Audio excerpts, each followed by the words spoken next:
Welcome to the League of Legends Champion Spotlight, featuring Urgot, the Dreadnought. You die when I choose.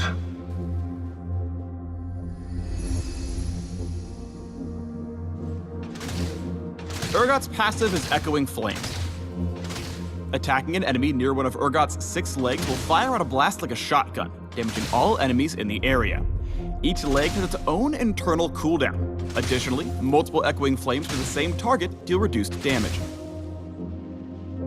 In lane, Urgot's passive, combined with his ranged auto attacks, let him weaken his opponent before he goes for the kill. But be careful, the cooldown on each leg is quite long at lower levels, so if your legs are down, you're the one who's weak. Urgot's Q is Corrosive Charge, which explodes at a location, damaging and slowing everything around it. Enemy champion struck are Locked Onto. Locked Onto for what? That's up next. Urgot's W is Purge. When activated, he gains a shield and slow resist, but lowers his base movement speed for several seconds.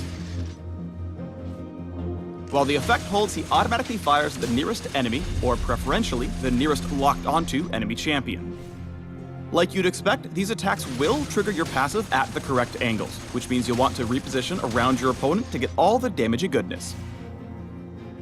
Urgot's E is Disdain. Urgot charges, damaging and pushing aside all enemies he tramples. If he runs into an enemy champion, he'll stop, stun them, throw them behind him, and lock onto them. If Urgot runs into a wall with Disdain, he'll stop at the wall, but won't stun or throw it over his head. Hold on. There's something. That's better. Getting on the other side of your opponents can be incredibly difficult, so it's hard to shoot all 6 Echoing Flames.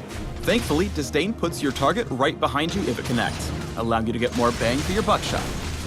A pathetic display. Urgot's ultimate is Fear Beyond Death. Urgot fires out and impales the first enemy champion struck, damaging, slowing based on their missing health, and locking onto them for the duration of the tether. While impaled, things get scary for Urgot's foe. If they fall low enough, Urgot may recast Fear Beyond Death to seal their doom. He suppresses his prey and pulls his chains back in. When his target finally reaches him, he brutally executes them. If Urgot successfully grinds an enemy, he terrifies the living who still remain. Power. Feel. These are my weapons. Place down.